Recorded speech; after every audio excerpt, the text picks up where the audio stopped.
So in the previous class, we started discussing consolidation. I said that the consolidation as per IFRS and US GAAP, there is one single difference, which you can see valuation of NCI and then the goodwill calculation. In IFRS, the value of NCI, we want that we should be taking fair value. As far as exam is concerned, fair value is given directly or indirectly. Directly means fair value of NCI directly said. Indirectly means they are giving you the share price of the subsidiary company. You multiply with the number of shares of the NCI shares. So you will get the value of NCI fair value. In practical life, if the subsidiary company is not listed, then also IFRS says that we will be doing the fair valuation of shares. The fair valuation of shares is a finance matter which we have studied in ECCA, AFM, or you can see in BEC by what are the cash flows of the company, assets method, or anything we will be applying to find out the fair value of the company and then the NCI. But the IFRS says that if the fair valuation cannot be done, not logical, not possible, then in that case we will be valuing the NCI based on net assets method. That whatever the net assets of the subsidiary company, the amount belongs to NCI 10, 20, 30% we multiply, we will get the NCI value. But US GAAP is saying that all those things gone. They are saying that if the parent company is purchasing shares of subsidiary 70, 80, 85% at a particular price, that is 80% value. So what is the 20% value? Unitary method. That parent company purchased 80% shares for this price. Then what should be the 100% value? That means the NCI value is that 20%. They are not saying that whether we can take fair value, whether we can take net assets method and all that. US GAAP is saying that you proportionately value the NCI based on parent company paid the consideration. So I said in the previous class, the question arises that maybe not for the exam, that which one is much better. It's a very questionable area. Because in IFRS, we have IFRS 10, IFRS 3, business combination, all are new IFRS, not IAS. And still they followed that principle, that fair value principle, net assets method. Even though they are not accepting the US GAAP logic that it is divided by 80% the NCI value. Then I said that in the previous class, as per my knowledge, if you ask me, if suppose I am buying shares in the share market, और suppose मेरे को मान लीजिए किसी company का 50 shares भी by करना है, तो वो सेम दाम पे आता नहीं है. बिकॉज जो सेलर्स है मार्केट में वो 50 शेयर सेल करने के लिए एक पर्टिकुलर प्राइस पे रेडी नहीं है. Suppose there is a seller Prateek want to sell only 5 shares at this price, then there is another seller who want to sell further shares at this price. So I am getting my 50 shares at different prices.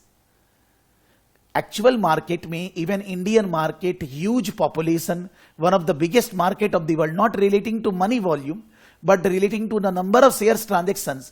But then we don't get the shares at the same price. So if we purchase a company's 10-20% shares, वो India में सभी जगह block deal बोलते हैं, तो वो तो बहुत अलग अलग दाम पे आता है. So the question comes here is that, how can we say that as per US GAAP, the 80% value of the shares is this, then the 20% is unitary method? That is not logical. But then US GAAP is saying that, how come it is logical that you are doing the fair valuation of shares of a subsidiary which is not listed in the stock exchange? Either you follow cash basis, a cash flow method, or you follow dividend valuation, or you follow asset based realizable. कुछ तो आप assumption लोगे. So when you will be doing the fair valuation when the subsidiary is not listed, anyhow you are taking permutation combination assumptions. So why not to go for the assumption based on 80% this value, so 20% is what? So US GAAP is not going into net assets basis, fair valuation basis and all that. They are saying only one thing.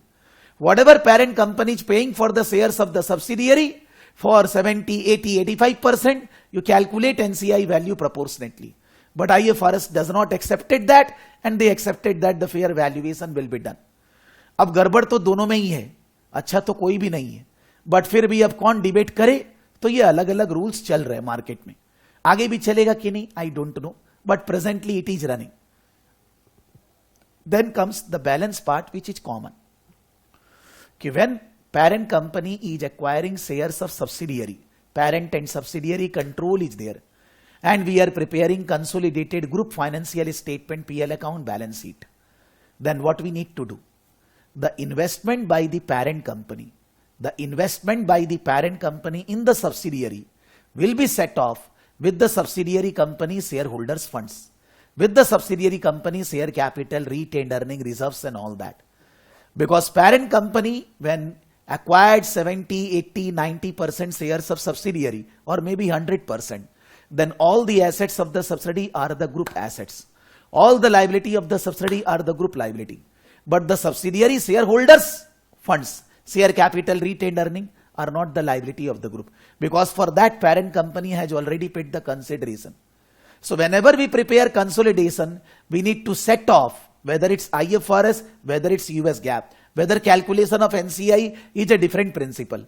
But we need to set off the cost of investment with the net assets of the subsidiary, with the share capital, retained earning of the subsidiary. So what we do? If the parent company purchased say 80% shares, then parent company paid consideration for 80% shares and the NCI value is 20%. In US GAAP, unitary method 20%. In IFRS, we will be doing the fair valuation. So 80% consideration paid by parent company for acquiring shares of subsidiary and 20% in NCI. That will be set off with the subsidiary net assets, subsidiary share capital, retained earnings and all that after fair valuation. Because whenever we are acquiring shares of subsidiary, we cannot get the shares at the book value. We have to pay the market value. So all the assets will be fair valued. That fair value in the subsidiary company is treated as net assets. So if the parent company is giving extra consideration as compared to net assets, that is goodwill, that will be recorded in the group as an asset, group financial. And if the parent company is paying less as compared to net assets, then in that case the difference is called gain. But the gain is not recorded as capital reserve, because हम लोग जब पढ़ते थे CA वगैरह में, और may be you can say 2010-15 तक भी, मेरे को नहीं मालूम है, तो उस समय बोलते थे कि जो गेन हुआ वो कैपिटल रिजर्व बनेगा, बैलेंस शीट में रिजर्व में आएगा. बट अभी लास्ट 4-5 सालों से अकाउंटिंग बोलता है कि वो गेन रियलाइज गेन है. आपको कोई चीज 100 रुपए की 80 रुपए में मिल रही है, the value command for that thing is 100, but you are paying only 80. So when you purchase that thing, 20 rupees gain at that time. So IFRS US GAAP is saying that if you are paying less consideration, that is recorded as a gain in PL account. But if you are paying more consideration, then it will be recorded as goodwill. You can say that a journal entry for this. Subsidiary share capital, retained earning, all are debited, cancelled. Parent company invested in the shares of subsidiary, investment credited, cancelled. NCI, that is a separate liability, credited, because subsidiary company's entire net assets not belong to parent. 70, 80, 85, 90. So 10% or anything belongs to NCI. So NCI will be credited. And the difference will be debited in goodwill, because when you will solve problems in exam or in practical life, 99% goodwill will come. Because when you are acquiring other organization, you have to pay more. Because they are doing the business for a long time and you are paying extra money, then only you will be able to acquire them. You have to pay for the goodwill. Which we can say that since we are paying for the goodwill, that will be recorded in the financial statement. So if journal entry we encounter subsidiary company share capital, retained earning, reserves debited, parent company investment in subsidiary credited, NCI credited, and the debit will be goodwill. So the net effect of this journal entry is what? Subsidiary share capital, retained earning, reserves gone. They will not be coming. Parent company investment gone. That will not be coming in balance sheet. What will come? Goodwill. And what will come? The credit is NCI. NCI will be recorded in the group financials under the shareholders funds. And in asset side, goodwill will be coming. And all the assets and liability will be of the group assets and liability. Maybe parent company don't have 100% shares, but the parent company is going to control the business of the subsidiary. For that reason, we record all the assets and liabilities as a part of the group assets and liabilities. We are recording the part which belong to outsiders as NCI, which is a part of shareholders' money only. So whether we say US GAAP, Indian accounting, IFRS, that portion is common. The accounting entries, setting off of investment against the net assets of the subsidiary, recording goodwill, recording NCI, that is common. The accounting is not different. But the valuation of NCI is different. So whenever we prepare consolidation, the basic logic is that we need to cancel the investment with the net assets of the subsidiary company. So prepare as if the companies are one economic entity. As I said, me and my wife are having separate income tax file, separate PL balance sheet. But for the Saraf family, they are one. Similarly, parent and subsidiary are one. When you prepare financials, you need to think that they are not separate, they are one. Consolidation process eliminates reciprocal items shown on acquirers and acquirees books. That means if they have sold, purchase and sale to each other and all that I have not discussed, that need to be eliminated, I will discuss. Eliminations are necessary to avoid double counting. Consolidated balance sheet are prepared at the date of combination via a elimination entry. What is that elimination entry? Write subsidiary net assets at fair value. Eliminate capital structure of subsidiary. Recognize goodwill and NCI. The subsidiary assets need to be fair valued. The subsidiary net assets gone and the goodwill NCI will come. So do the fair valuation of assets. Then cancel the share capital, retained earning and all that of subsidiary. Record goodwill and record NCI in the consolidated balance sheet.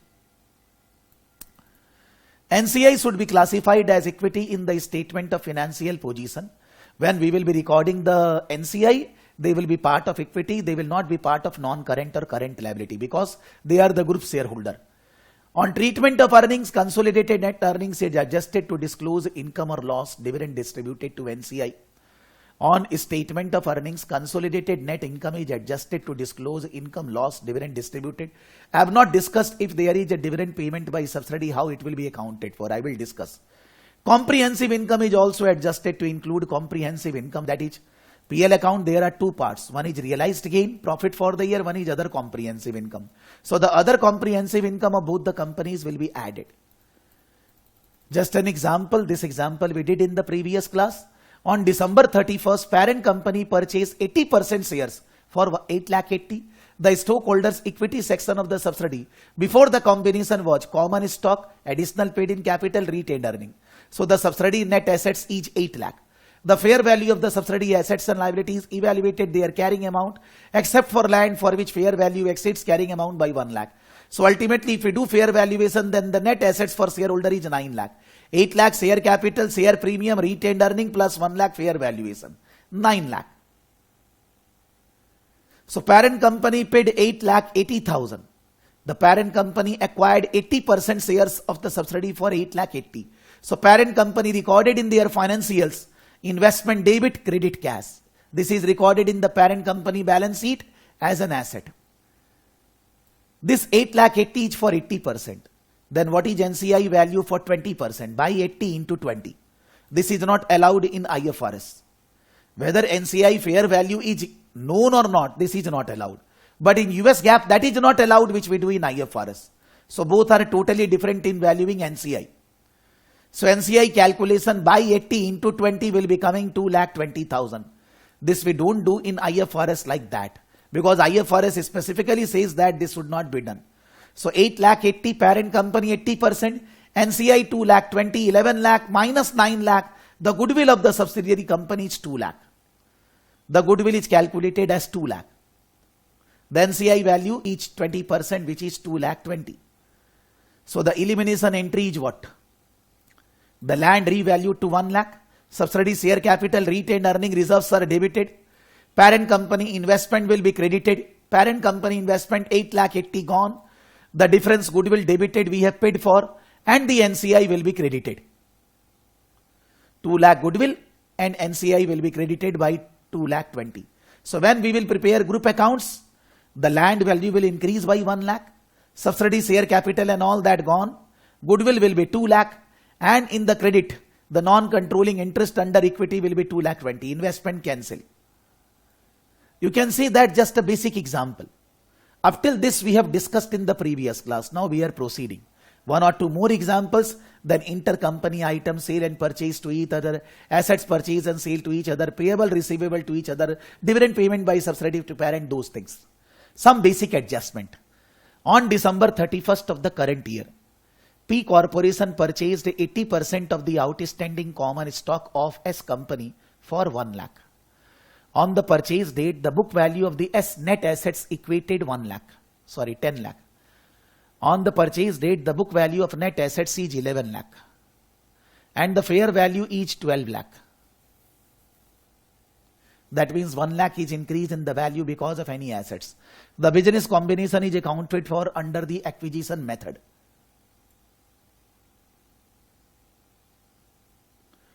In the current year consolidated balance sheet, what amount should be reported as goodwill? So what will be the value of goodwill in this example? Can you say? The value of goodwill.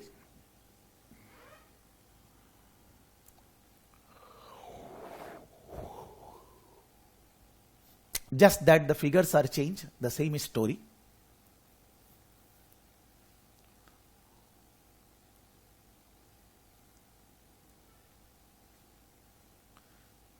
Value of goodwill in this example.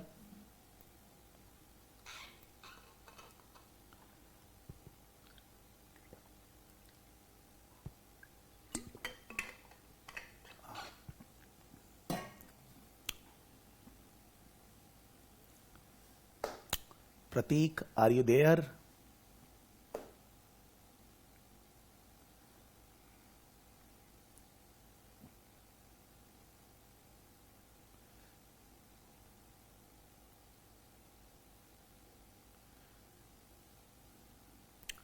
It is 11 lakh divided by 80% total value minus 12 lakh. In the previous question it was 8 lakh 80. In this question 11 lakh. The fair value is 12 lakh. So net value of goodwill is balance. 11 lakh by 80% minus 12 lakh. So 11 lakh by 80%, 1375, 1375 minus 12 lakh. So the value of goodwill is 1,75,000.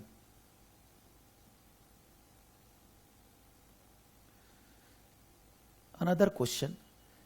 In the current year consolidated balance sheet, what amount should be reported as NCI? 13,75,000 into 20%. On the basis of the same question, 20% NCI 2,75,000. Then IFRS and NCI. In IFRS, as I said, the NCI valuation may be fair value or may be net assets value. The fair value, if given or in the question, or if not given, you can calculate in practical life very well. Otherwise, the net assets value. NCI must make an election record fair value or on the basis of net assets. But this is not there in case of US GAAP. So under IFRS, what would be reported as goodwill and non-controlling interest in the current year is a consolidated balance sheet. So the question which we are saying, in that question, 11 lakh is the parent company paid for 80% shares. Now in that question NCI fair value is not given. So we need to go with the net assets method. The net assets value was 12 lakhs. 12 lakh into 20% is 2,40,000. So 11 lakh plus 2,40,000 is 1340. 1340 minus 12 lakh, 1,40,000 will be the goodwill. So if we go with the IFRS, then the goodwill is 1,40,000. And what they are asking? Goodwill is 1,40,000. And what? And non-controlling interest will be 12 lakh into 20%, 2,40,000.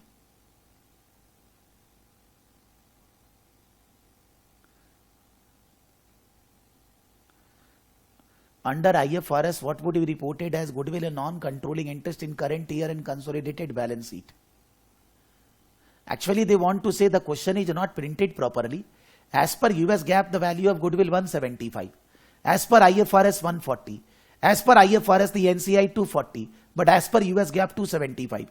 They are asking the NCI and goodwill value by both. By US GAAP, by IFRS. US GAAP we have calculated IFRS 140 and 240 in that way. The question is not printed properly. The question should be the goodwill value and NCI, both the methods. So that is both the methods is 240 to 275 and 140 and 175.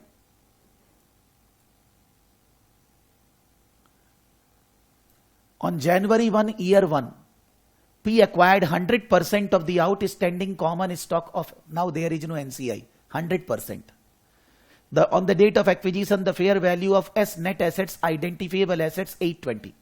The book value of net assets is 7,60,000. In P's year 1 financial statement, P should recognize goodwill on the balance sheet, a gain from the bargain purchase, a reduction in certain non-current assets on the balance sheet date, an extraordinary gain. So we acquired 100% shares for 8 lakh. and the fair value of the net assets is 8 lakh 20. So it is, we are getting something at 8 lakh and the value is 820. So it is a bargain purchase. A gain from the bargain purchase 20,000. For 8 lakh 20 we are required to pay 8 lakh. So it is the gain on bargain purchase. This portion is same for IFRS and US GAAP. There is no difference. If you pay less consideration than the fair value, then the difference is called gain. Gain is recorded in PL account. Now those were basic adjustment relating to goodwill calculation of NCI and all that. Now there are subsequent.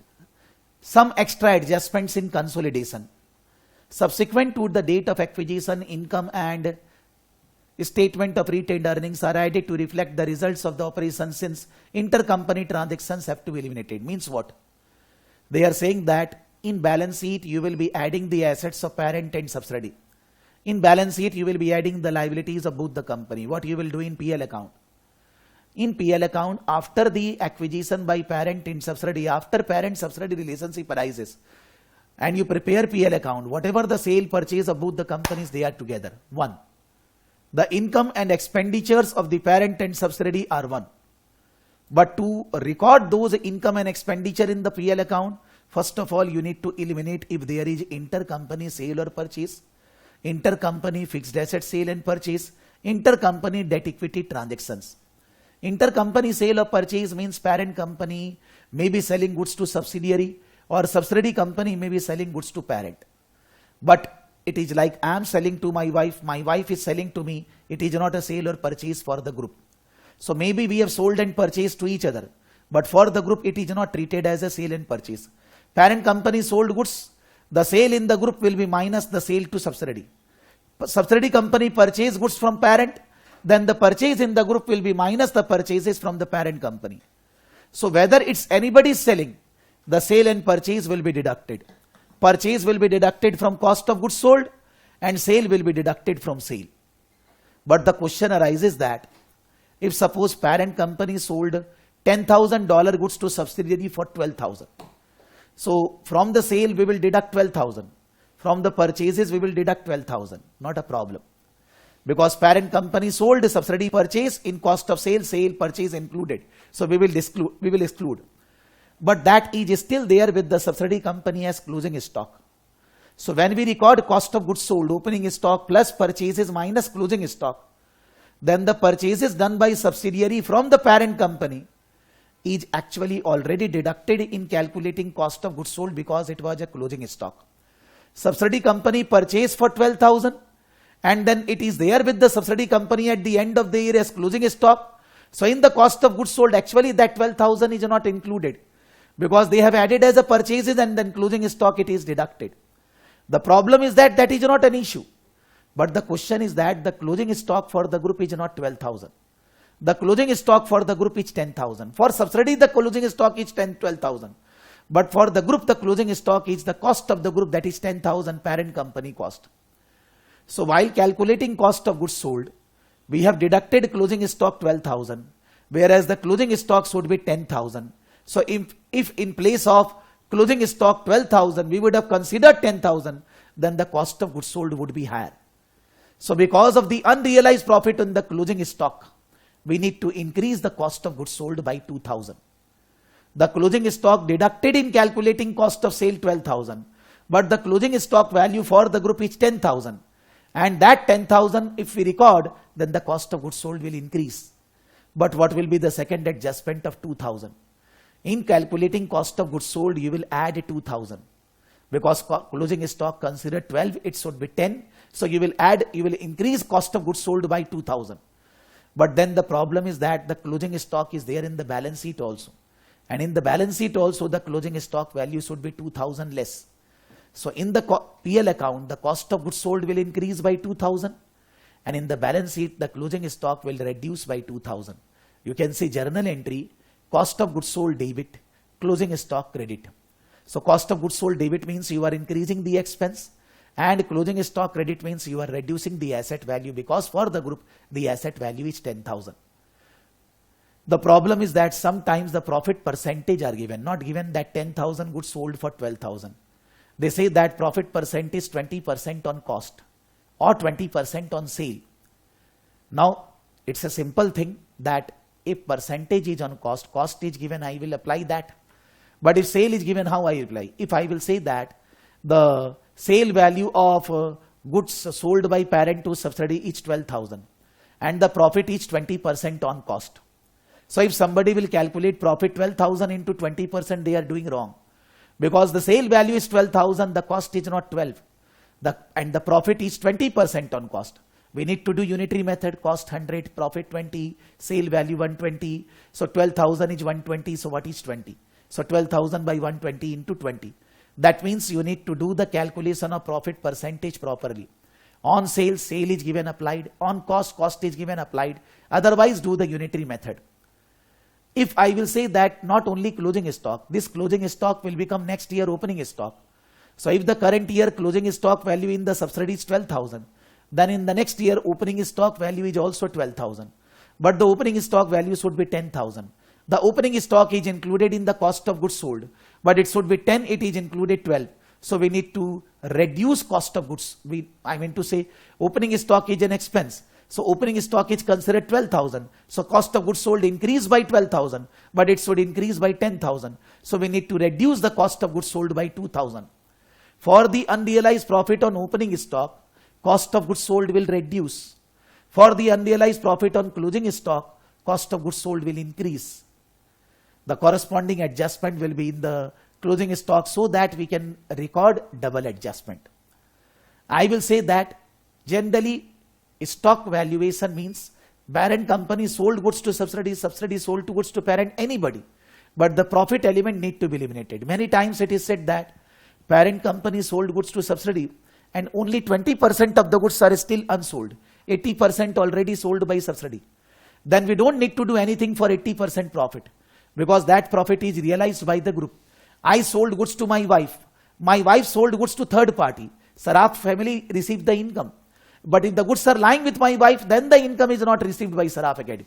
So if parent company is selling goods to subsidiary, subsidiary already sold to outside party, profit realized. The profit is not realized if there is a closing stock.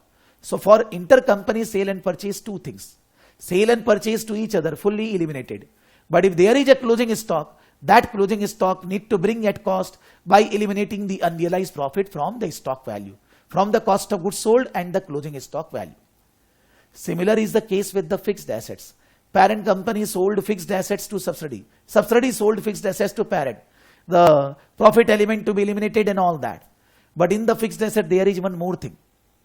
If the parent company sold $1 lakh fixed assets to subsidiary, say 1,05,000. Subsidiary company charged depreciation on 1,05,000. But the depreciation for the group should be on 1 lakh. So on 5,000, whatever depreciation charged, that need to be cancelled.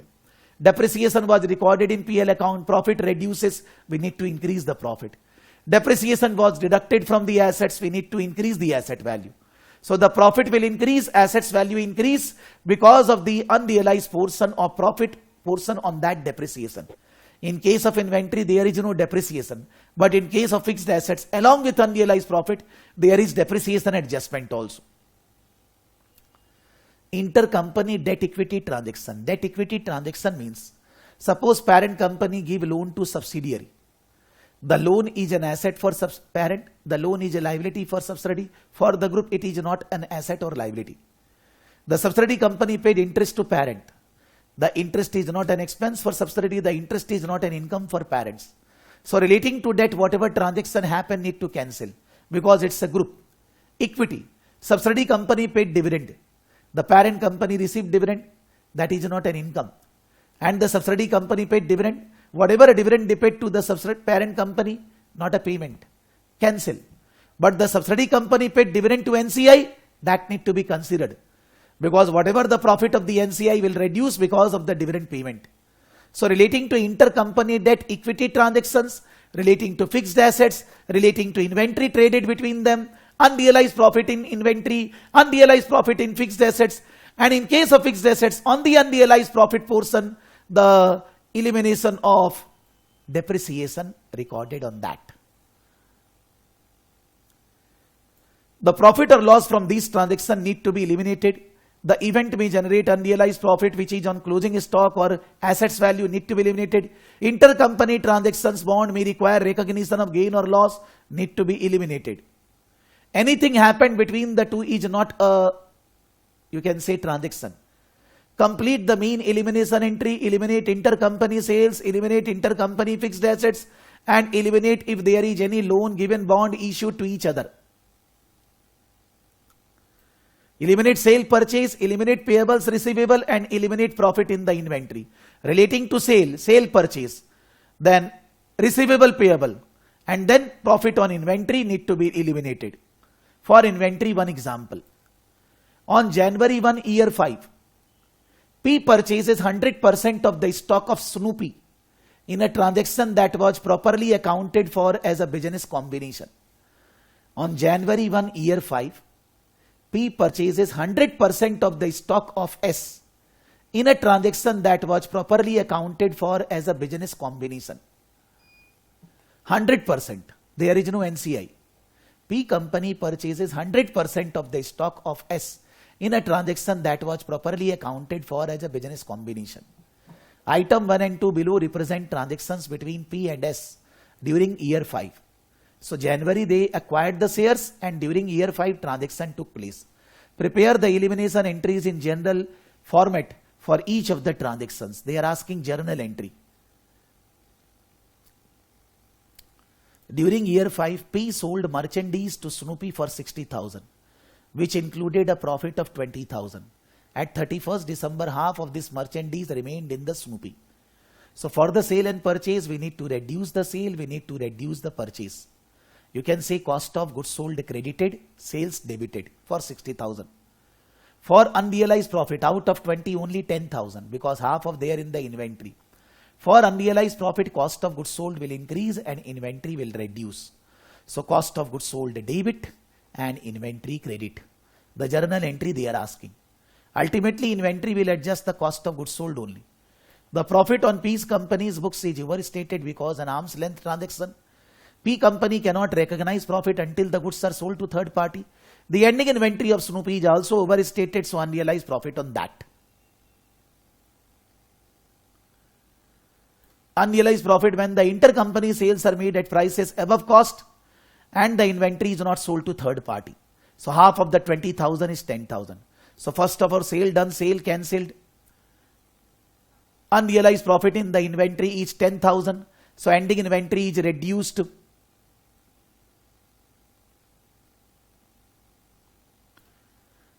Unrealized profit,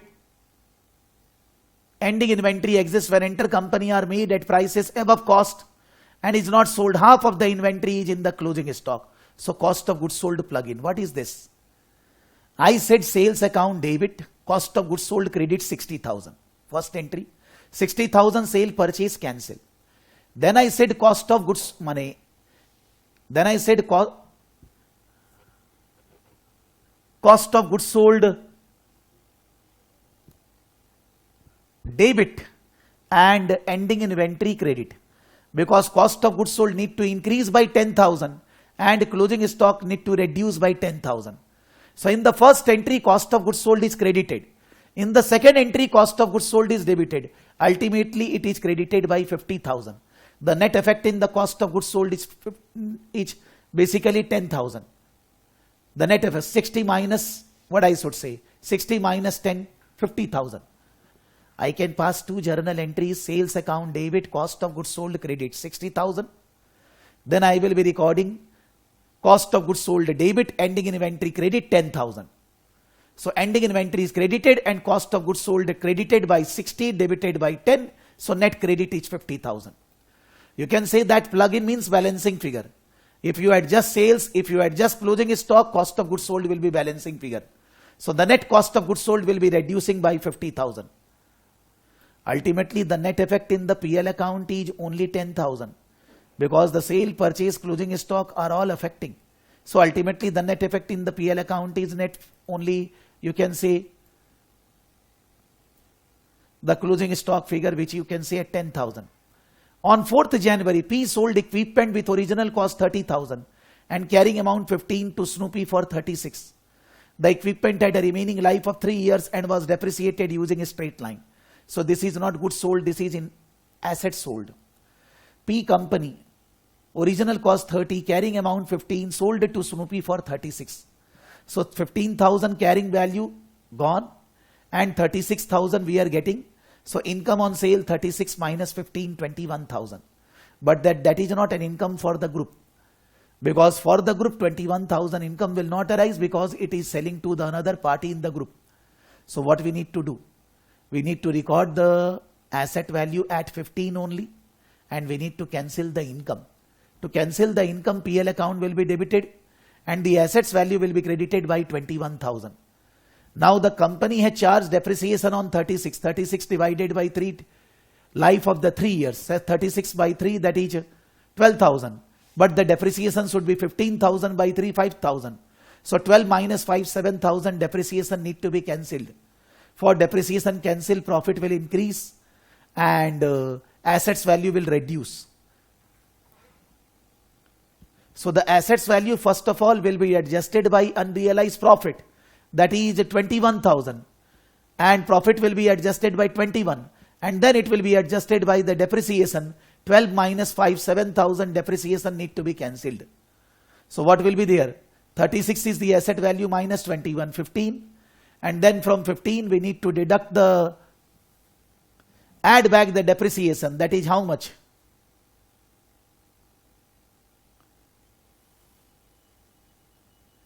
The depreciation is considered 12,000, but the depreciation should have been 5,000. So 7,000 need to be added to the asset value.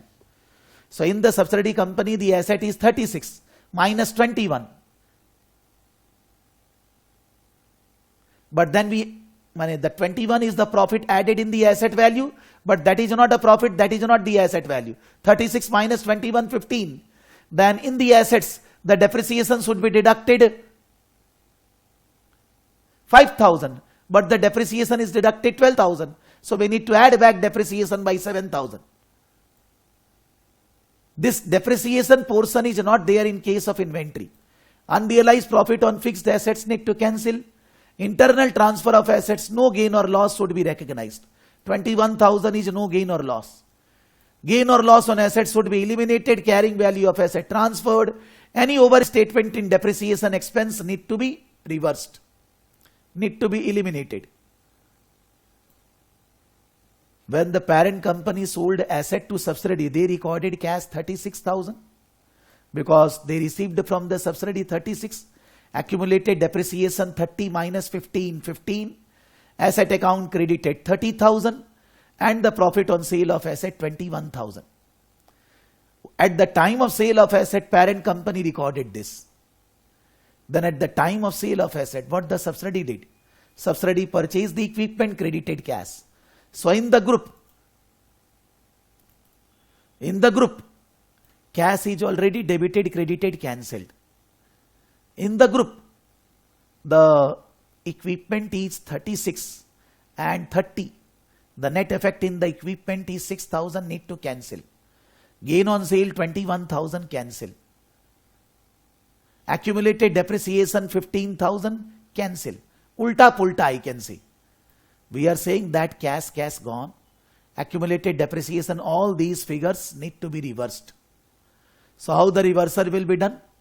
Accumulated depreciation, equipment sale, still it is written the same thing. And then the reversal starts. Gain on sale, equipment, accumulated depreciation. We are saying that equipment is 30,000 credit, 36 debit, net debit is 6,000. So equipment is credited by 6,000. Accumulated depreciation debited by 15, credited by 15. And gain on sale credited by 21, cancelled by 21. That means even though there was a sale but nothing happened. There is no sale or purchase. The depreciation recorded 12 but it should be 5. So 7,000 reversed. So accumulated depreciation cancelled and the depreciation expense 7,000 cancelled. In case of assets purchase and sale, this part is extra. But in case of inventory purchase and sale, this part is not extra because inventory is not depreciated. These types of transactions occur when the two members of a consolidated group enter into a transaction where one member makes a loan directly to another member. So the loan is not an asset, not a liability for the group, that need to be cancelled.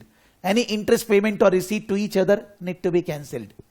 Elimination entries, the notes payable and notes receivable, any accrued interest receivable or payable, any accompanying interest expense or interest revenue, amount will exactly offset because the two units are recording the loan using the same dollar amount interest rate at the date of transaction.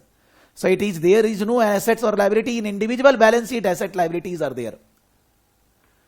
These types of transactions occur when one member of group borrows from another member and another member of the consolidated group acquires the debt instrument from the unrelated party. These two transactions create an early settlement of debt from the consolidated entity's perspective. What is this indirect intercompany debt? Suppose parent company is P Limited, subsidiary is S Limited. Subsidiary has taken loan from Prakash Saraf. Subsidiary has taken loan from Prakash Saraf. This is not a between parent subsidiary. Prakash Saraf has given loan to subsidiary. But the loan asset for Prakash Saraf is sold to parent company. My asset, which is loan given to subsidiary, is an asset. I have sold that asset to the parent company. So after my sale, the parent company will receive money from subsidiary. Ultimately, it is intercompany. That need to be cancelled. Or maybe parent company directly give loan to subsidiary at the time of consolidation, that cannot come. The two transactions create an early retirement of debt and the consolidated entity's perspective. Maybe in individual balance sheet it is there, but in the consolidated balance sheet that need to be cancelled. The gain or loss is reported if, suppose I gave the subsidiary company loan of $1 lakh, but the parent company purchased this 1 lakh at 1 lakh 5. So 5,000 will be there because 1 lakh will cancel. The gain or loss is reported on the consolidated income statement but not on the either company's books. Extinguishment of debt or debt gain or loss is the difference between the purchase price to acquire and the carrying value of the debt. S Corporation and Pringle Company are two members of the consolidated group. On December 31st, S Company issued 1 lakh face value, 10% common rate bonds on 1 lakh 5,000. On December 31st, S Company issued 1 lakh face value to not to subsidiary, to anybody. Suppose subsidiary company given this loan, issued bond, I purchased, I have these assets of 1 lakh 5,000. P Corporation acquired the bond on the same date after they were issued from original purchaser at 1 lakh 3. So P Company purchased this bond at 1 lakh 3,000 from me. I purchased at 1 lakh 5, P Company purchased at 1 lakh 3,000. On the date of issuance, S Company record the following. Subsidiary company issued the bond, they have recorded cash 1 lakh 5 received from Prakash, bond payable 1 lakh 5, premium on bond payable 1 lakh 5. Now, when the parent company purchased this bond from Prakash Saraf, they have paid 1 lakh 3,000. What did the Siltal company record?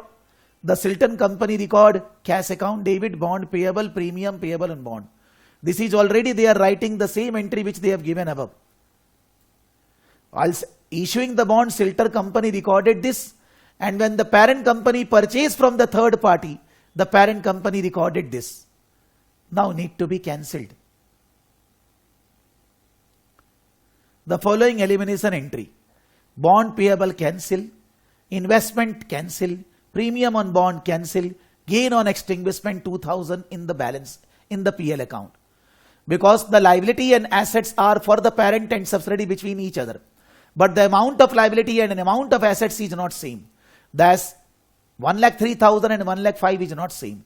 So there is a difference, 2,000 gain. Because the parent company able to acquire this 1 lakh 5,000 asset at 1 lakh 3,000 only.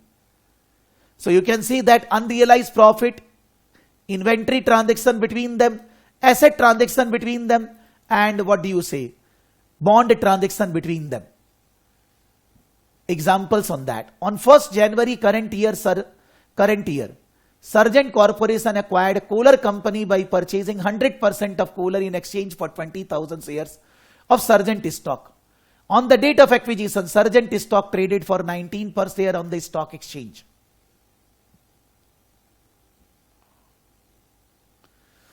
The fair market value of Kohler inventory is 10,000 higher than the book value.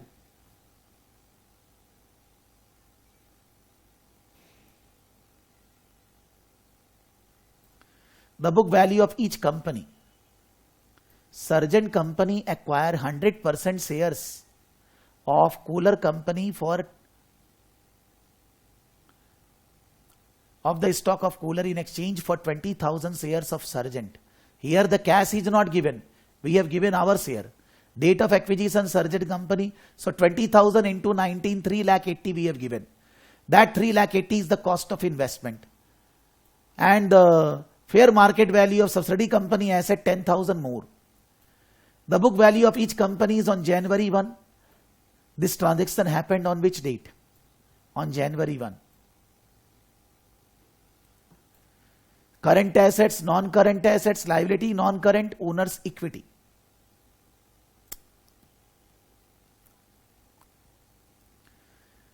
During the year, the following transaction took occurred.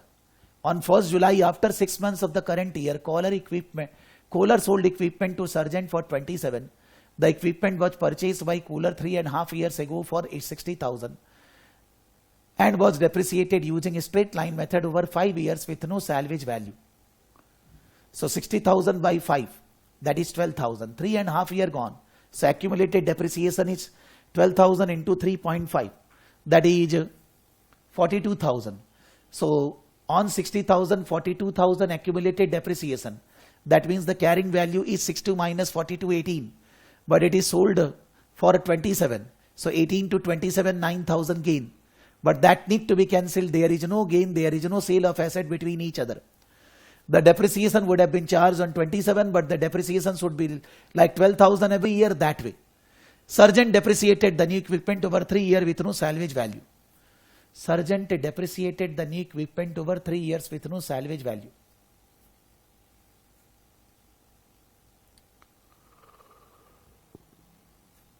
But then the life of the asset was 5 years. And they are saying that Sargent depreciation the new equipment over 3 years with no salvage value.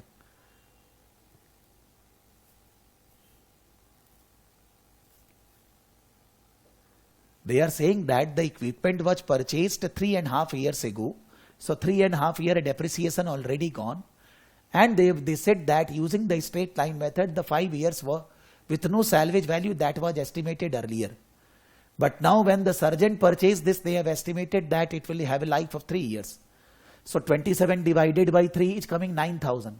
But as per the old method, the depreciation should be how much? 6,000. So 9 minus 6, 3,000 depreciation need to be removed. But then please remember that for the first 6 months, the depreciation is normal. But for the last 6 months, it is 9,000, 4,500, but it should be 3,000, 6,000 ka half. So 1,500 depreciation to be reversed. During the year, Sargent sold inventory to Kohler for 60,000. The normal profit on sale 40%. At December, Kohler had 20% of these goods. At December 31st, Kohler had not paid Sargent for 6,000. So 6,000 from receivable payable will be cancelled. Then 20% of the profit element, 60,000 into 40%, 24,000. 24,000 into 20%, 4,800 unrealized profit to be eliminated. So unrealized profit 4,800. And relating to this, the unrealized profit here is 18 to 27, 9,000. And as far as depreciation, it is 3,000 and 4,500, 1,500.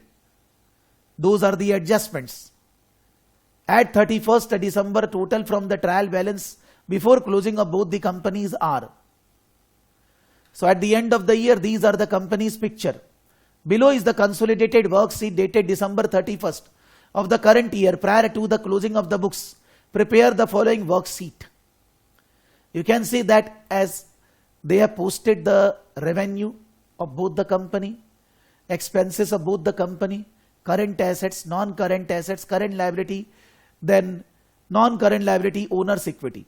Under revenue, we need to exclude the revenue of sale between each other. What is the revenue of sale to each other?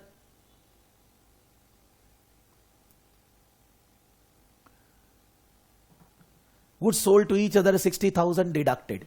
Same 60,000 will be adjusted from expenses also. But in the expenses, we need to adjust the unrealized profit on closing stock also. So in the expenses, it is minus 60,000. And then in expenses, it will be plus The unrealized profit on inventory. The unrealized profit on inventory is how much? 60,000 into 40%, 24,000 into 20%, 4,800. Then under expenses we need to adjust what? The depreciation. Depreciation should was 4,500, it should be 3,000, 1,500 minus. Then under this we can say that what? The profit on sale 18 to 27, 9,000 also. Under current assets, inventory value will adjust. Under current assets, receivable payable will adjust. Under non-current assets, there is no adjustment. Current liability, receivable payable will adjust. Non-current liabilities, no adjustment. Owner's equity will remain as it is.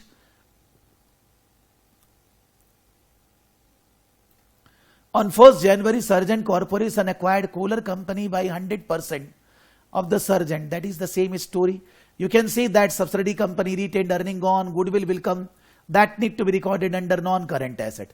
So investment is 380, common stock and API is 380. But their common stock and API is 380 only. Then so there is no goodwill.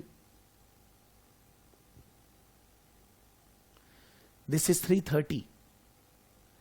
At the time of acquisition, what was there? Share capital and retained earnings. 330 is owner's equity on 1st January. Is there any fair valuation?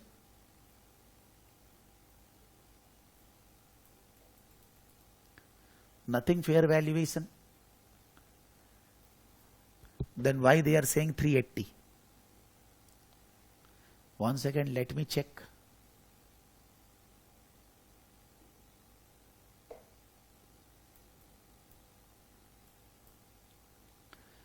Oh, sorry, actually they are saying, they said na, we have not paid cash.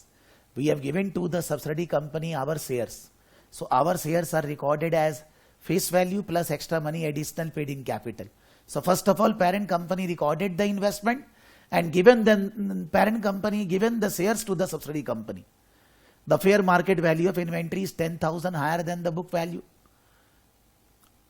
So it is 330 plus 10, 340. The current assets, non-current assets, current liability, non-current, owner's equity, 330 balancing figure. That is not required. They are just showing you. 330 plus 10,000 fair valuation of inventory. The goodwill is coming 40,000. So in the non-current asset, goodwill will be recorded 40,000. In the non-current assets, goodwill will be 40,000 plus. Use it to eliminate subsidiary accounting and the investment. So common stock gone of the subsidiary company. Goodwill comes and investment in Kohler gone. So goodwill will come, the differential and this. So we can say that non-current assets from the subsidiary company, we are getting 380. The differential is 50,000 goodwill and owner's equity is 330 gone. Because that is eliminated. Record asset write-up and goodwill and eliminate. So goodwill, inventory and differential, 50,000 extra. Out of that 40,000 goodwill, 10,000 inventory. So under inventory current asset plus 10,000, under non-current asset 40, this 50,000 gone here, that is adjusted. Then there is unrealized profit on assets sold 9,000 and depreciation 1,500. 60,000 by 12, 42,000. So carrying value of the asset 60 minus 40 to 18,000, sold for 27. So balance is gain. 60 minus 40 to 18, 18 to 27, so it is balance gain.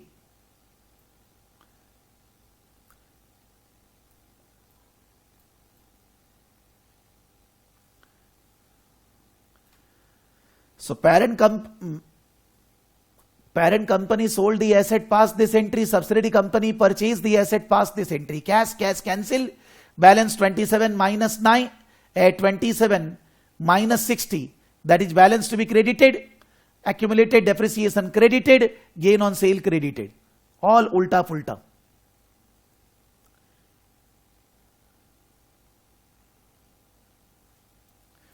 All these items accumulated and all that will be reversed. So the reverse entry is this. equipment debit 33, profit on sale debit 9, and accumulated depreciation 42,000. So 9,000 from profit gone, 33,000 from the assets adjusted, 33 and 9, 42 adjusted. In the assets, 42 adjusted.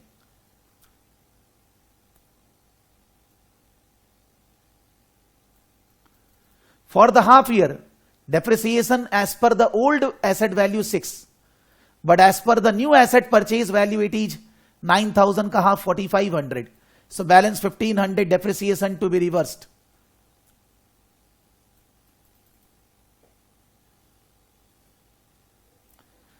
They are saying that 6 months this, next 6 months is this. But if the depreciation would have been done as per the old value of asset 6 plus 3, 9. So it is 1,500 more.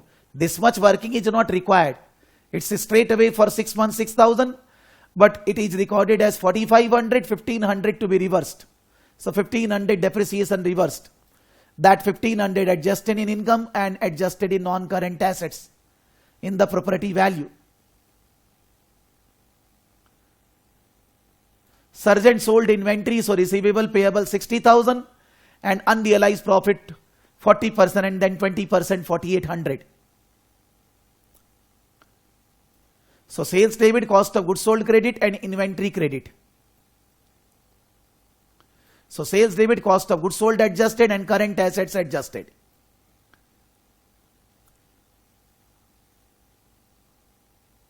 There is a payable receivable 6,000 cancelled. Because between them there is no payable receivable. Payable reduce, receivable reduce.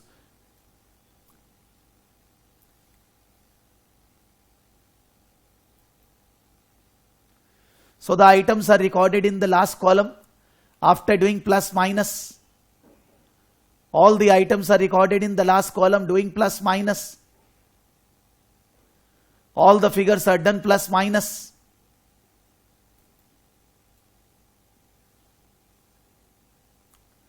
So after doing all these figures, what will be the difference? In the revenue expenses, everything is recorded after doing the adjustment.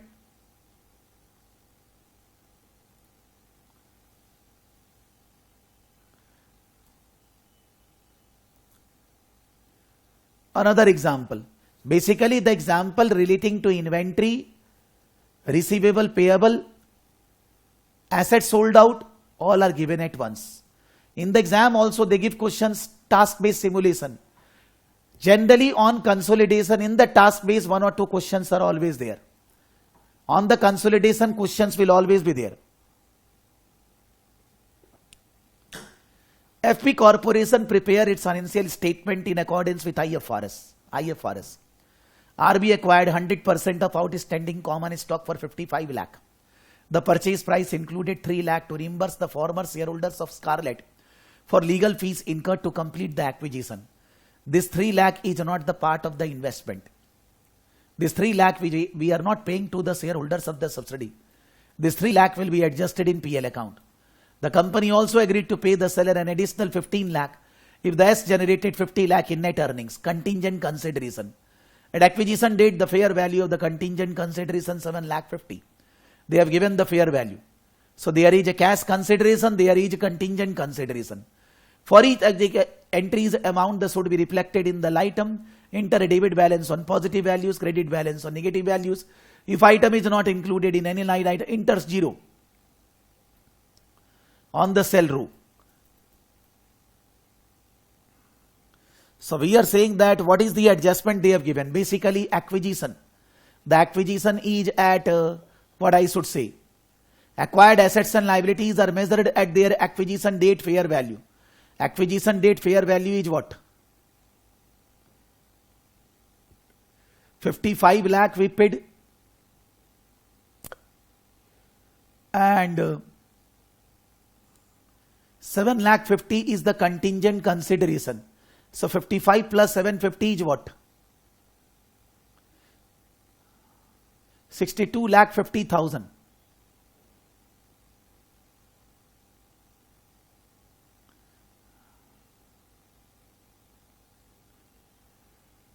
total assets excluding goodwill.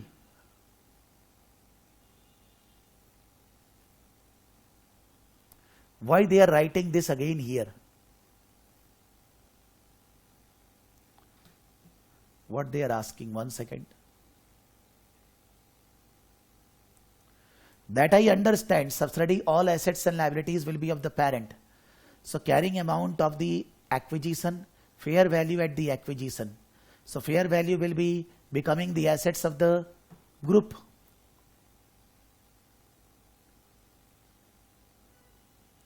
ठीक है? They are saying that at acquisition the subsidiary company assets becomes our assets. Yes, ठीक है? Then in process research cost. Research costs are charged to PL account. Fair value at acquisition, but it has given a fair value. So fair value becomes an asset. Normally research is charged to PL, but fair value is an asset. Cost acquired in a business combination recognize that as asset cost fair value, even if component is research. Subsequent expenditure on that profit is accounted for as an other R&D. Or maybe we will be analyzing later that whether it is an asset or not. Legal fees 3 lakh charged to PL. Because legal fees cannot be treated as part of the asset value. In a normal investment transaction, legal fees is asset cost. But in the consolidation, legal fees paid to the legal person and all that is not. Acquisition related costs are excluded from consideration transferred and should be excluded rather than included in goodwill. That's the rule of IFRS. Then we paid 5 lakh 50 for acquires non-current, non-compete agreement with the former owners. IFRS require an acquirer to determine whether a transaction is part of exchange, is separate for business, non-compete agreement is separate for business, but they have not written that. Had they written that 550 के बारे में कुछ, I will check. Bond payable 450, their bond payable and our bond receivable gone. In total liability it is recorded. Estimated post acquisition restructuring cost.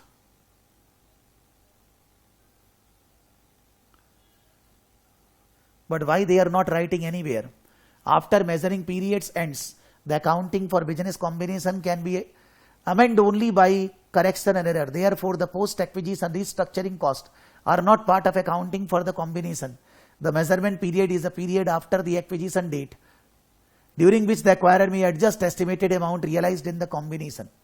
After the measurement period ends, the accounting for the business combination can be amended only to correct an error. Therefore, any post-acquisition restructuring costs are not part of the accounting of the combination. Estimated post, they are written as estimated also. Whether we will incur or not, that nobody knows. The actual transaction can be written, that is written estimated. Contingent consideration 7 lakh 50 will be recorded as cost of investment. And that contingent consideration will become liability because we need to pay. So we can say that subsidiary company, these are the assets, these are the liability, and this is, you can say, legal expenses. Relating to subsidiary, all these figures are plus minus. Enter the amount of goodwill recorded as the acquisition date, enter the amount as a positive figure.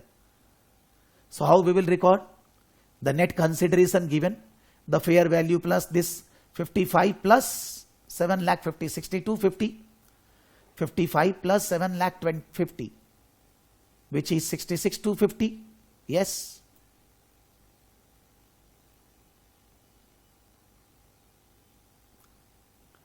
And then the subsidiary company assets acquired are this, the liability acquired are this. So what is the net assets acquired?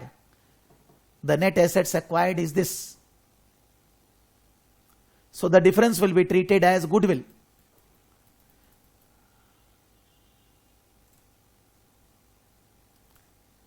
Fair value of consideration given 52 lakh. The net assets acquired 48 lakh 70. So we have paid extra for the goodwill of the company, that is 3 lakh 30,000. One question is given based on task-based simulations. As I said earlier, this is just a basic knowledge on consolidation. Some basic elimination adjustments, goods sold and purchased between each other, assets sold and purchased between each other, loan given or taken to each other or any dividend paid. But relating to consolidation, further adjustments are there in your part 3. Part 1, part 2, part 3. In part 3 again consolidation is there. These knowledge are again repeated. There they have covered associate. There they have covered joint venture, normal consolidation, then further adjustments and all that. All those things are covered there. They have covered here in part 1 just as a format. Because part 1 you need to have understanding of all the formats. So here they have covered just the format, elimination entry and unrealized profit of inventory, fixed assets, or I can say that loan given and taken to each other, discontinued operation and disposal activities. Now why that is covered in part 1? When we prepare PL account, in PL account we record profit for the year. Profit for the year is divided into 2 parts. One is continuing business income, one is discontinuing business income. So discontinuing business income, one single figure recorded in PL account, and the breakup is recorded in the in the notes to accounts. What is the purpose of this? Anybody who is looking at the financials of a company, they see there is a discontinued business income or loss. That means they will analyze that in the future this will not arise, this will not be there. For prediction purpose that is given.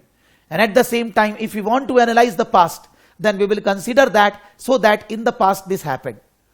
The discontinued operation, business loss or gain are separately recorded in PL for predictive value, for confirmatory value and all that. What we discussed in the first class, that is the purpose of, you can say, US GAAP. Discontinued operations, a company eliminates the results of operations and cash flows of a component. There is no significant continuing involvement in that component. A discontinued operations, a company eliminates the results of operations and cash flows of a component. There is no significant continuing involvement in that component. Amount reported net of tax. In the PL account, you will record discontinued gain loss separate. A component of an entity means what? A segment, like in ITC, tobacco segment. A reporting unit, about that they are reporting separately. Asset group, not a part of the line of business. That is, there are separate asset of that entity whose operations and cash flows are clearly distinguished from the rest of the entity, and operations as well as financial reporting purposes. That's a separate. It is not like my case. I always say I am teaching ACCA, CIMA, CPA. Then in my case, can I say CPA is a separate segment? No, because the assets, liability and all that are common.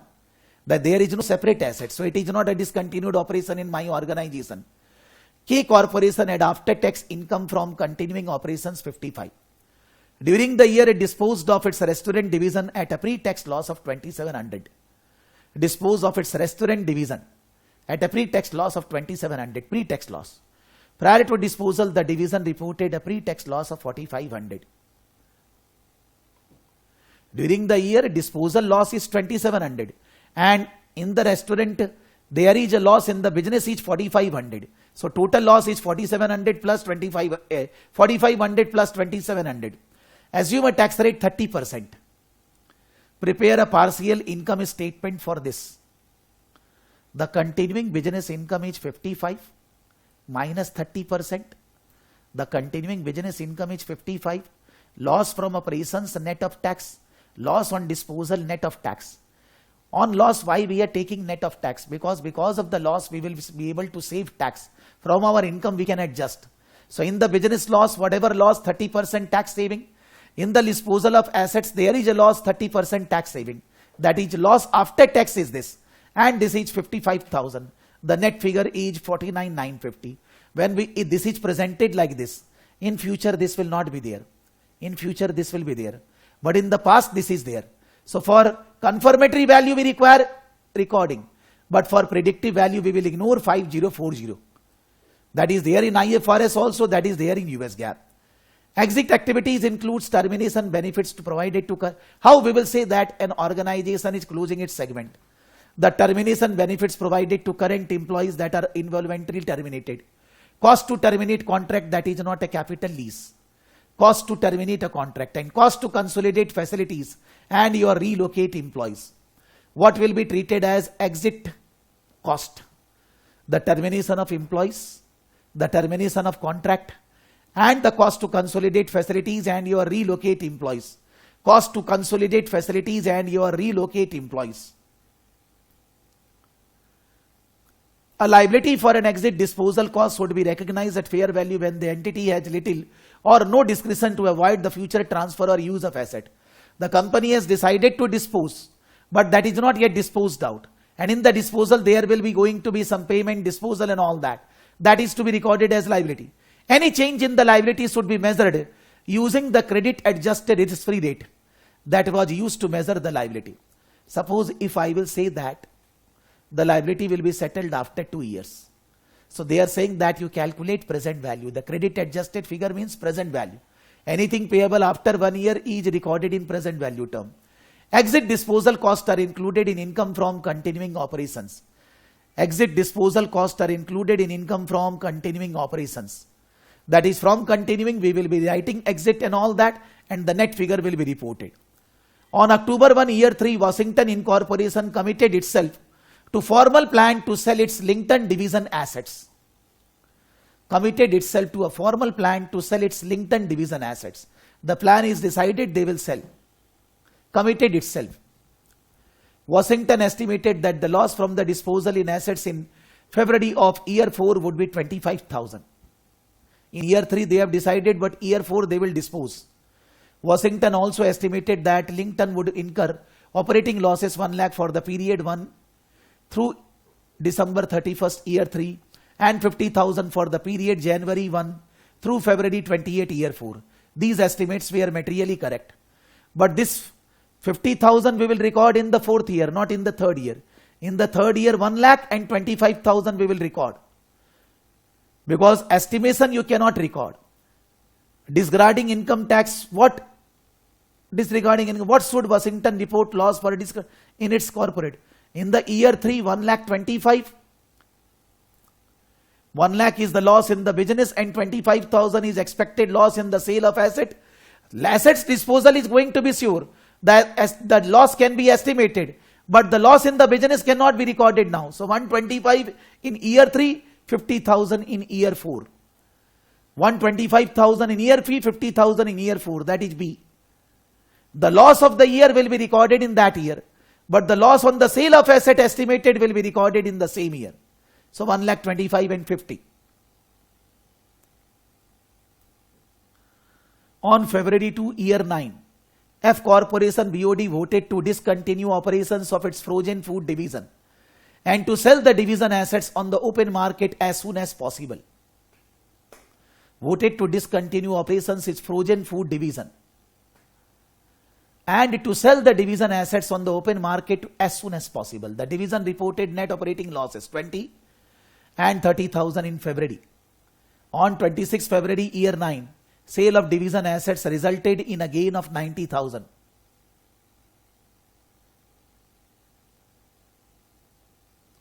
What amount of gain from disposal of business segment should F recognize in his income statement for the 3 months ended March 31st year 9?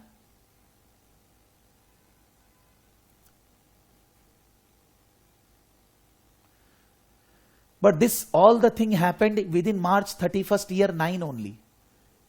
The reporting net operating loss is 20,000 January, 30,000 February, 50 loss. And there is again 90 within March only. So 90 minus 50, 40,000 gain. From discontinued operations, 40,000 gain. Simple question. Why they have given? Everything is in the same year only. On December 31st current year, BOD of Maple Company committed to plan to discontinue the operations of its Apple division in the following year. Maple estimated Apple following year operating loss would be 5 lakh and Apple facilities would be sold for 3 lakh less than their carrying amounts. Apple current year operating loss 14 lakh before any consideration of impairment loss. Maple effective tax rate 30%. These estimates were accurate.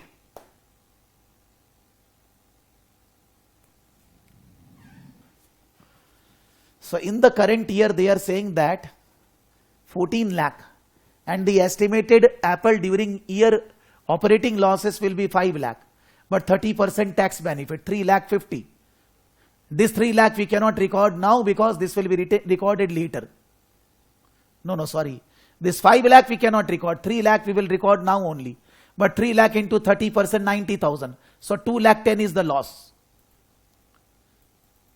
What should be the Maple report as loss? 14 lakh and 2 lakh 10.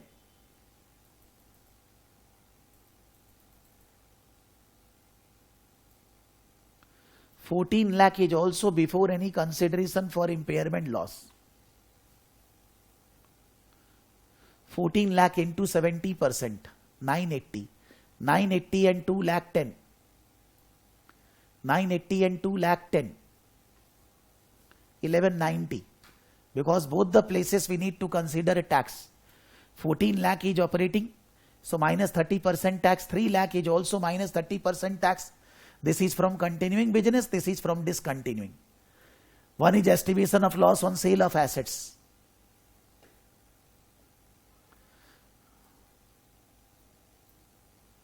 They have considered together. I am saying 14 lakh minus 30%, 3 lakh minus 30%. So total is coming 1190. In the following year, what amount should Maple report as loss from discontinued operation? 5 lakh into 70%.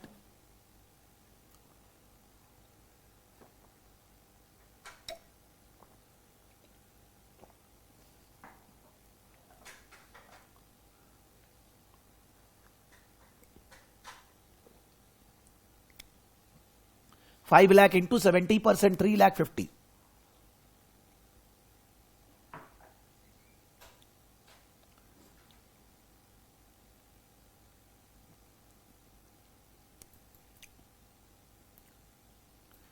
Which of the following transaction qualify as a discontinued operation?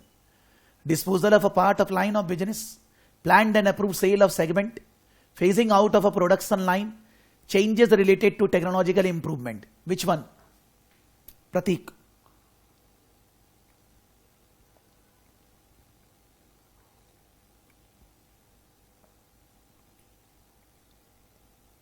%100% B. No question in that. Because it should be a segment, should not be a line. Like in my case, if I will say that one of the product, it should be a segment reporting asset group whose operations and cash flows are separately distinguished, then only it will be treated as a discontinued operations. Again, this discontinued operation, why covered in part 1? Because part 1 want to deal with all the items of balance sheet, PL account presentation. So discontinued operation is a presentation in PL account as a separate line item, continuing business losses and gain, discontinued business losses and gain. For that reason, they have said that it is a part of part 1.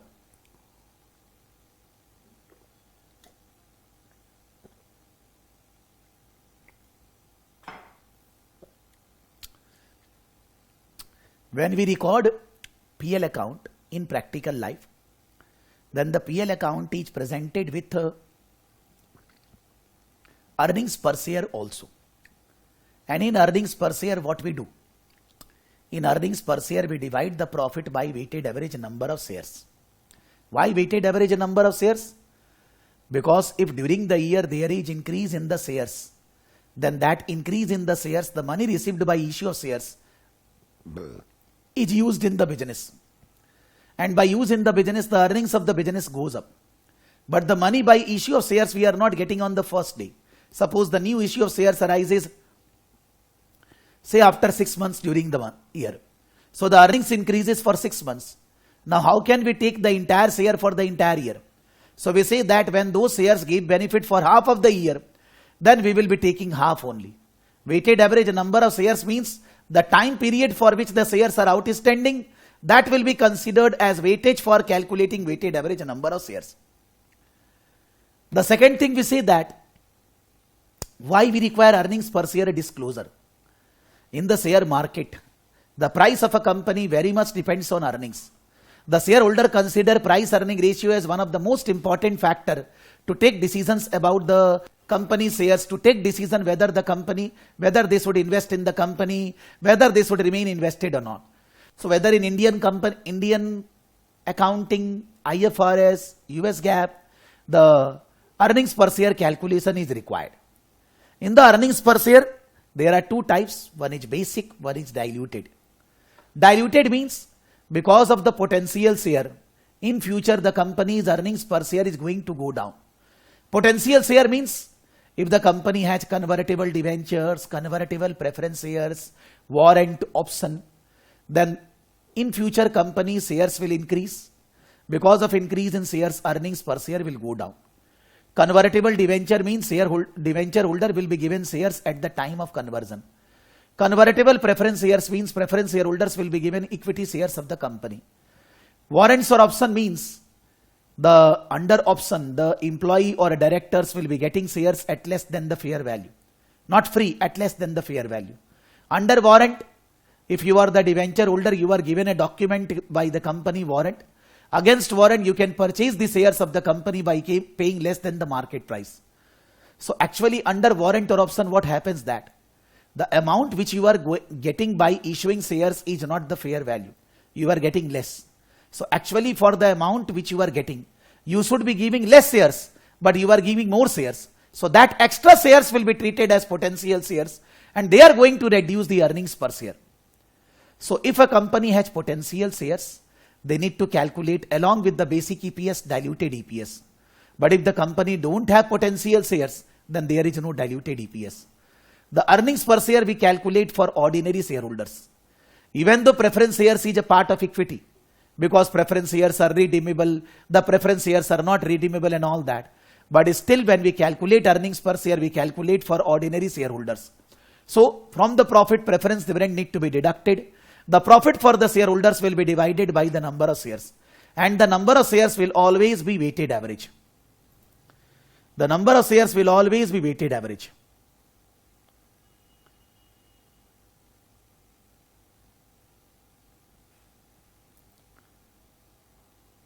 So EPS indicates the income earned for each share. Companies report EPS for common share, not for preference shares. A company has a simple capital structure if it consists only of common stock or includes no potential common stock that could dilute. That means only basic EPS. But if there is convertible debentures or anything is there, then in that case they will calculate diluted EPS also. From the income, if preference shares are there, preference dividend deducted and then divided by weighted average number of shares. Preference dividend back out the current preference dividend whether paid, declared or accumulated. When preference dividend is cumulative, back out the dividend entire.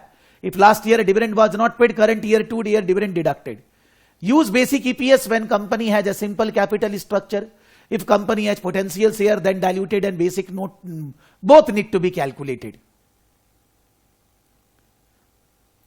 You company had the following capital structure during year 6 and year 7. Preferred stock $10 par 4% cumulative 25,000 shares outstanding 2,50,000. Common stock 2 lakh shares issued and outstanding 10 lakh.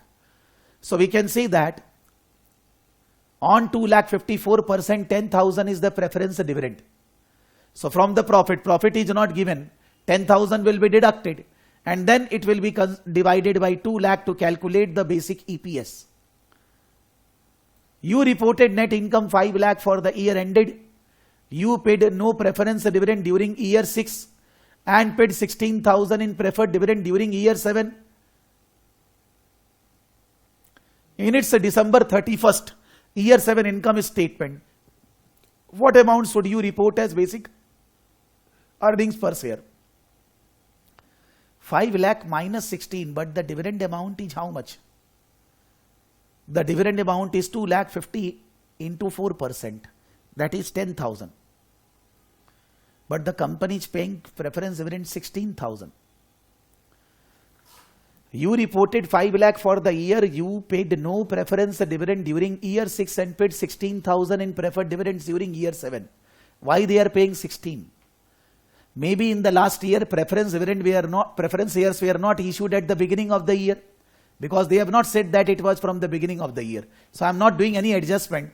I am thinking 5 lakh minus 16, 4 lakh 84 divided by number of ordinary shares. 2 lakh will give you earnings per share. 4 lakh 84 divided by 2 lakh.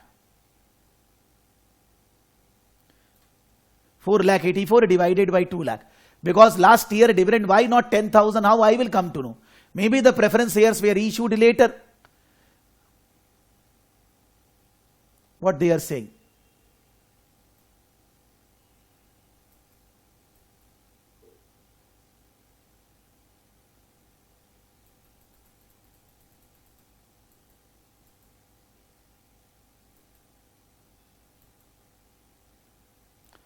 Why we are using only current year dividend? They are correct.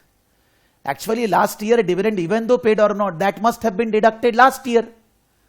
The dividend is not that preference dividend we will deduct from earning when it is paid only. But because it is not paid, I will get confused. Last year dividend, whatever amount deducted from last year profit, current year dividend will be deducted from current year profit. Whether paid or not, we are not concerned. That is silly mistake I was doing. Company must weigh the shares during the year based on fraction of the year. If the number of shares during the year change, denominator weighted average number of shares will change. January 1 issued 30,000, July 10,000, November 60,000. How we can do? From January to March, it was 10,000. 10,000 into 3 by 12. Then from April to July, it is 13,000. 40,000. 40,000 into 3 by 12. Then from July, August, September, October, 4 months, it is 50,000. 50,000 into 4 by 12. And the November, December, it is 50 plus 60, 1,10,000 into 2 by 12. The way the shares are changing, the weighted average number of shares need to be calculated. 10,000 for 3 months, then plus 30 for 3 months, then why they have written 30? It is 50 now.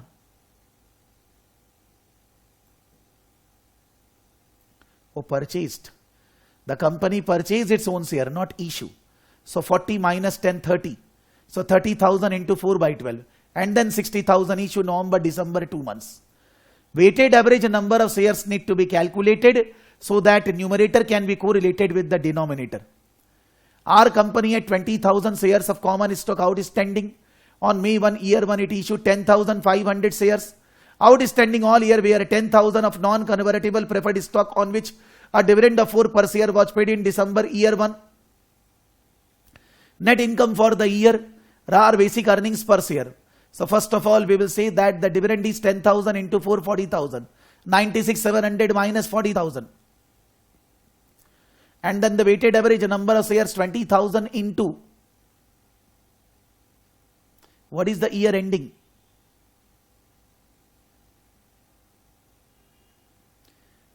I will consider December only. So 20,000 into 4 by 12 and plus 30,500 into 8 by 12.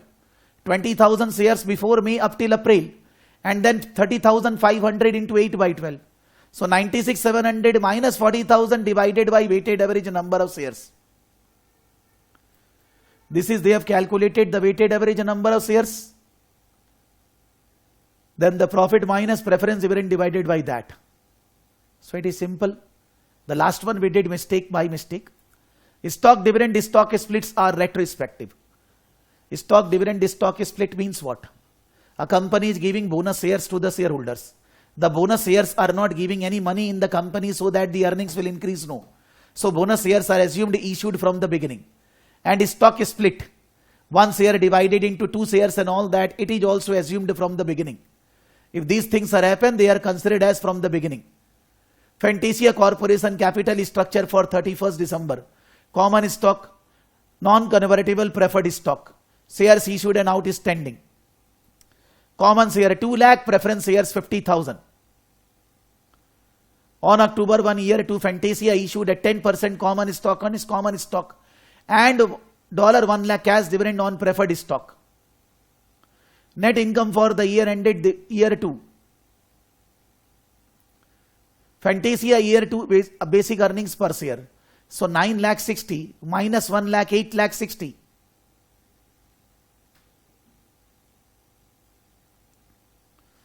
Divided by weighted average number of shares.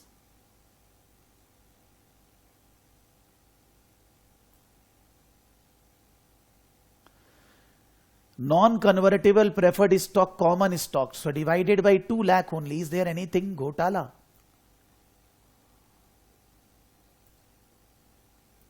This question is related with that only, na? 1 second.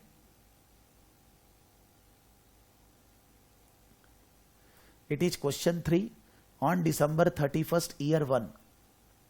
Preference shares and common share.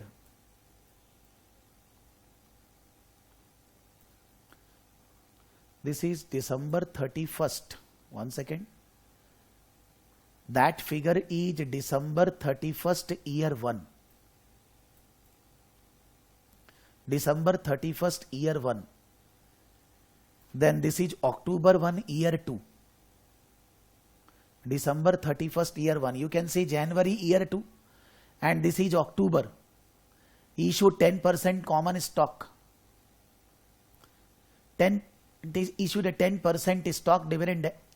10% stock dividend means bonus shares. 2 lakh shares was there. 10% 20,000, but it is treated from the beginning 220, and paid 1 lakh cash dividend on preferred stock. So 960 minus 1 lakh, 860 divided by 2 lakh 20. 960 minus 1 lakh divided by 2 lakh 20 after bonus the number of shares. The bonus shares are assumed from the beginning only. Even though they happened after 10 months, but they will be considered from the beginning. Why? Because they are not increasing the earnings of the company. After issue of bonus shares, there is no money in the business, there is no increase in earnings. For diluted EPS, we need to calculate the potential shares, add it in the denominator, and in the numerator if there is increase in earnings, like suppose interest not payable, so we need to adjust in numerator the interest after tax. The earnings divided by increased number of shares will give you diluted. But the diluted EPS would be lower than the basic EPS. If it is greater, there is no diluted EPS. Only include the securities which in the calculation if they are dilutive. If this causes EPS to go up, then they are anti-dilutive and they are not considered. Treasury stock method. Company assumes the options and warrants are exercised at the beginning of the year or at this issue date. Need to find the average market price and the exercise price. What we say that when the company has convertible debenture, what is the guarantee that every debenture holder will take the shares? We assume everybody will take. When we calculate diluted EPS, we think worst, that every debenture holder will go for shares.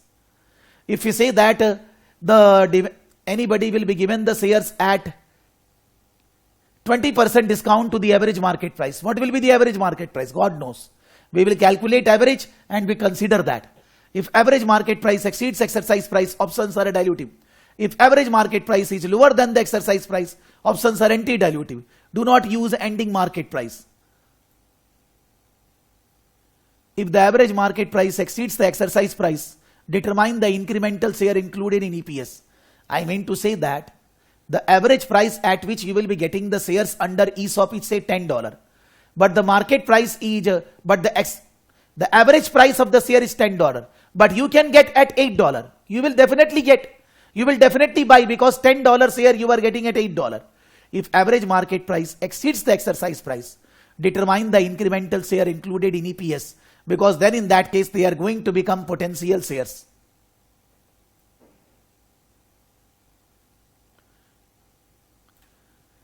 Whatever formula they have written can be developed if understand.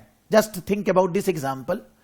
3 lakh shares of common stock issued outstanding on December 31st year 3.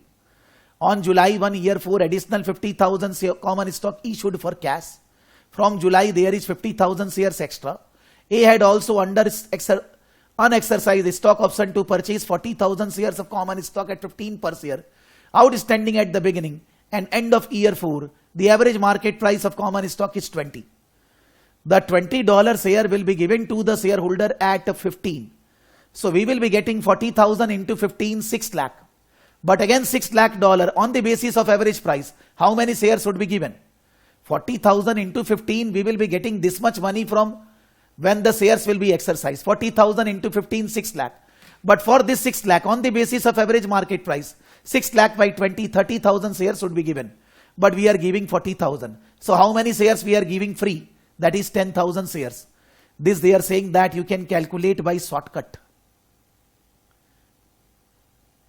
Market price 20, option price 15, divided by market price 20, 20 minus 15 divided by 20 into 40,000. So 5 by 20 into 40,000 will automatically give you the 10,000 shares. 20 minus 15, 5 by 20, 1/4. 1/4 into 40,000 is 10,000. But maybe in place of remembering the formula, you understand the logic that the money we are going to get 40,000 into 15, 6 lakh. For 6 lakh, we should be giving 6 lakh by 20, 30,000 shares. But we are giving 40, 10,000 free. So for calculating diluted EPS, 10,000 will be added. Weighted average number of shares, 3 lakh into 6 by 12 plus 3 lakh 50 into 6 by 12. For diluted EPS, in the denominator plus 10,000. For basic earnings per share, 3 lakh into 6 by 12 per 3 lakh 50 into 6 by 12. So whatever weighted average number of shares will be coming, 325. For diluted EPS, it is 3 lakh 25 plus 10,000, 3 lakh 35,000. Because 10,000 is the free number of shares. So for diluted EPS, it is 3 lakh 25 plus 10, 3 lakh 35,000. All convertible securities will be treated as they will be converted. Many times a student asks that, sir, agar debenture at the time of conversion don't take shares, let them. But when we are calculating diluted EPS, we will assume everybody will take shares. That is worst calculation, that is we are thinking that huge effect on the earnings per share. D company had 2 lakh shares of 20 common stock and 20,000 shares of 100 par, 6% cumulative convertible preference stock, outstanding for the entire year December 31st. Each preferred share is convertible into 5 shares of common stock. So 20,000 into 5, 1 lakh. Derby net income for the year 1 is 840. For the year ended 31st December, the diluted earnings per share. So we are saying the income is 840.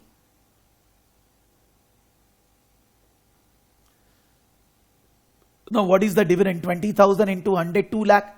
2 lakh into 6% each. 20 lakh into 6% is 120. When the preference share will be converted into equity share, 120 dividend is not payable. So numerator will be 840 plus 120, 960. And denominator number of share 2 lakh plus 20,000 into 5, 1 lakh, 3 lakh. So 9 lakh 60 by 3 lakh will be the diluted EPS. But that should be less than the basic EPS. Basic EPS is 8 lakh 40 by 2 lakh, which is 4 point something. So diluted EPS would be lower than that. If it is greater than that, then there is no diluted EPS. So they are saying basic EPS is 3.6. Now diluted EPS would be lower than 3.6.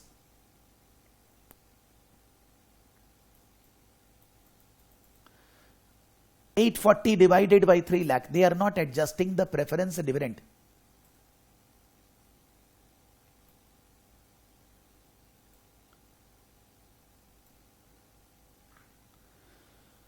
When we are calculating the basic EPS, we are deducting 1 lakh 20.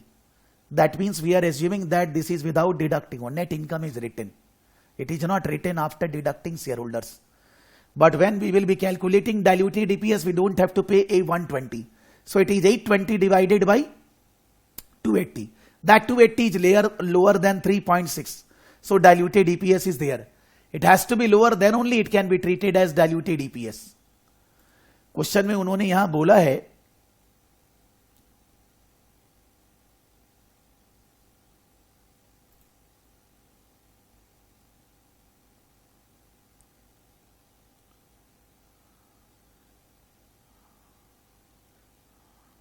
in the question here they are saying that it is net income, not that the earnings for shareholders.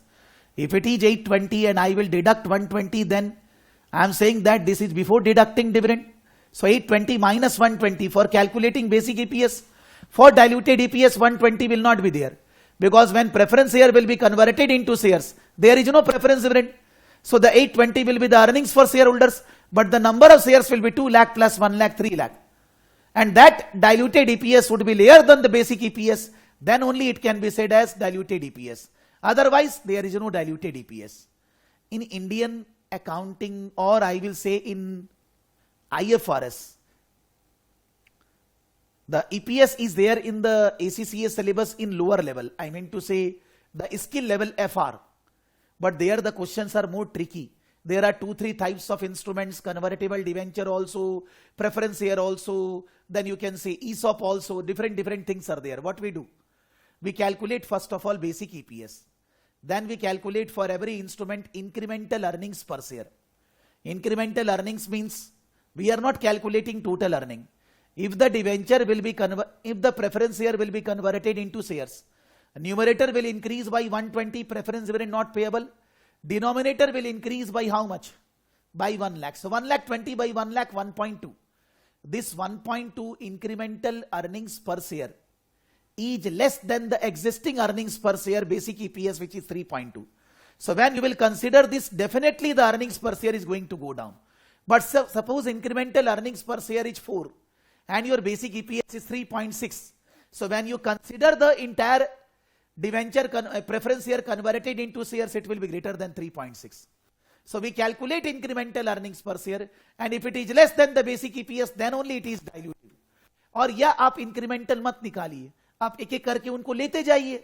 So if the diluted earnings per share is less than the basic EPS, then it is dilutive. But if it is greater, then it is anti-dilutive. Basic EPS is diluted EPS. So in the financial statement of the company everywhere in the world, the earnings need to be disclosed, earnings per share. Bonus adjustments, diluted EPS, stock split and all that, all these things need to be adjusted. And for calculating earnings per share, the denominator should be weighted average number of shares. Because when the number of shares are issued during the year, there is extra inflow in the company that will affect the profit of the company. So when the profit of the company not affected entire year, for few period, for few part of the year, similarly in the denominator, the number of shares will be considered for that part of the year.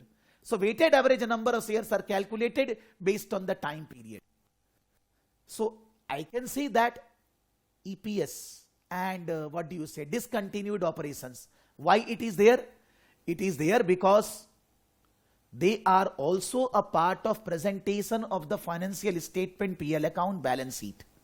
PL account, balance sheet, cash flow, notes to accounts, whatever we disclose, that they want to cover in part 1, along with the conceptual and regulatory framework. And then they have covered for listed companies, there are some say SEC guidelines. So some extra guidelines which is not US GAAP, SEC has given for listed companies some extra disclosure requirements that they have covered, which is more theoretical. And then not for profit oriented organization, club, charitable trust and all that, how they present, because they have fund based accounting. Then what is fund, how they present their financials, that is covered. The fund based accounting is again there in the part 4. There they have covered more detail. Similarly, the consolidation is again there in part 3. But here in this chapter, there is 2 areas. One is SEC, extra requirements in presenting the financial statement. And the second is not for profit oriented entities, clubs, society, this, that, their financial statement presentation, because they are not corporate. They are following as a trust and all that. So slightly the presentation of financial statement is different. That is left. That will take only 1 class because that is more like theoretical. Again, some portions is mugging up in SEC and that. But that will take 1 class so that we will be able to complete the first part. The first part as per their percentage term is 15 to 20%. But then in this case, I will complete in the next class that portion, and then we will do in 1 class, 1 questions, more questions from different parts. We will be taking questions from all the parts so that we can do better. So from all the parts we will be doing questions, and then we will be proceeding to part B. So whether I will take class on Sunday, I cannot confirm. The chances are less because we were already discussing half an hour earlier where we can go. So if the finalization done by my wife, very well. If not done, then we will be doing on Sunday. The chances are less. So for that reason, I thought that it will be very delay. It is better to do the class today. Okay. So whether we do class on Sunday, I will communicate you by tomorrow or maximum by Saturday. If I am there, then we are doing the class. Okay. Yeah. Thank you. Complete. I am mailing, even though I have mailed earlier, but again I am mailing. I think these notes I have already mailed, but I am mailing again. Okay. Okay. Yeah. Yeah. Good night. Thank you.